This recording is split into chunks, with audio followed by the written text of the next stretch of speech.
Well, pressure is mounting on the White House to stop the policy of separating children from their parents at the southern U.S. border. Susan McGinnis joins us now with opposition coming from both sides of the aisle. The images are heart-wrenching, and the nation is gripped by stories of migrant families separated by U.S. border agents. It hurts to have left my son inside, and I don't know anything about him. But today, President Trump remained defiant. The United States will not be a migrant camp, and it will not be a refugee holding facility. Won't be.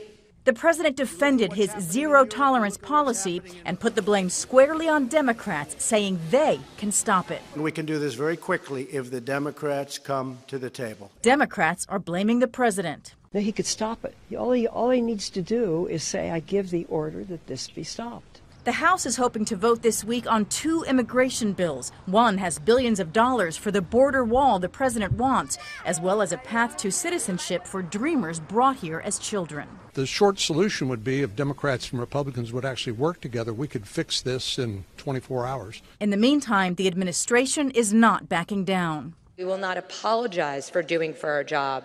We have sworn to do this job. This administration has a simple message. If you cross the border illegally, we will prosecute you. The government says nearly 12,000 minors are in its care today, and that number could top 20,000 by August. Migrant families who came in search of the American dream now waiting for Washington to decide their fate. Senate Democrats are also pushing a bill that would make it illegal to separate migrant families at the border.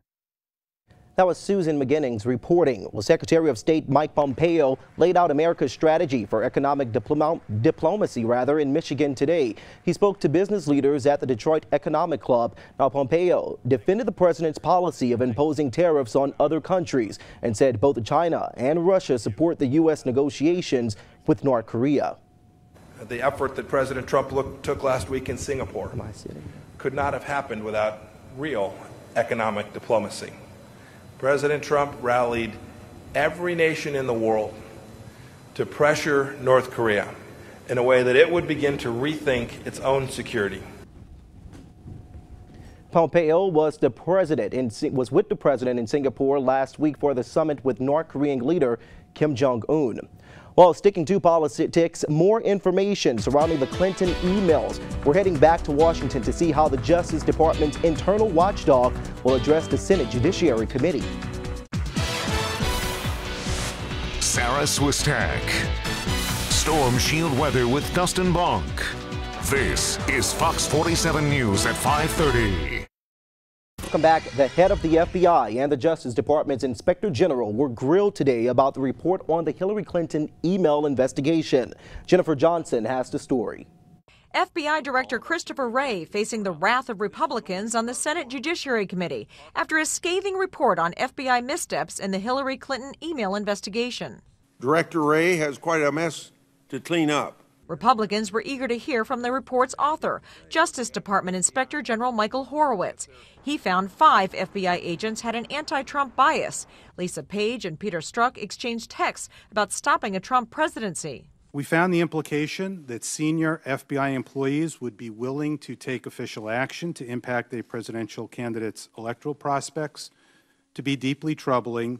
But Democrats point to the independent watchdog's finding that former FBI Director James Comey's investigation was ultimately not driven by politics and that Trump benefited. Nothing warrants the attacks that we are seeing on the FBI, the Justice Department, or Special Counsel Mueller's investigation. President Trump disagrees, tweeting, Comey gave Strzok his marching orders. Mueller is Comey's best friend. Witch hunt. Wray promises lessons have been learned. Mistakes made by those employees do not define our 37,000 men and women and the great work they do every day.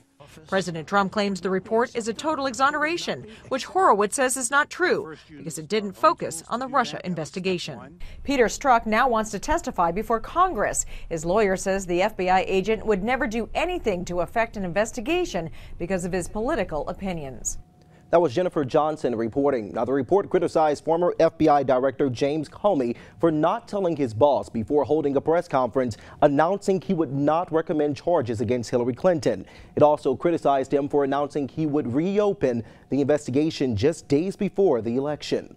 Well, moving on, the World Cup is just getting started. Only beginning a few days into the competition, you can catch the rest of the tournament right here on Fox 47.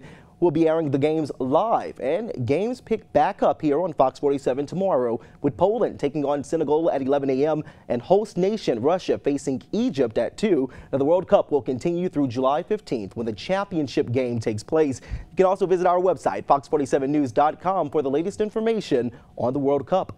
Well, you may want to check your fridge. If you recently bought a veggie tray, Monte is recalling 3 sizes of veggie trays because of a parasitic outbreak. Now, the recall includes 6, 12, and 28 ounces trays that are sold in Michigan and several other states. If you bought these, the CDC says throw them away immediately. The veggie trays have been linked to 78 cases of an intestinal parasite, including 2 cases right here in Michigan.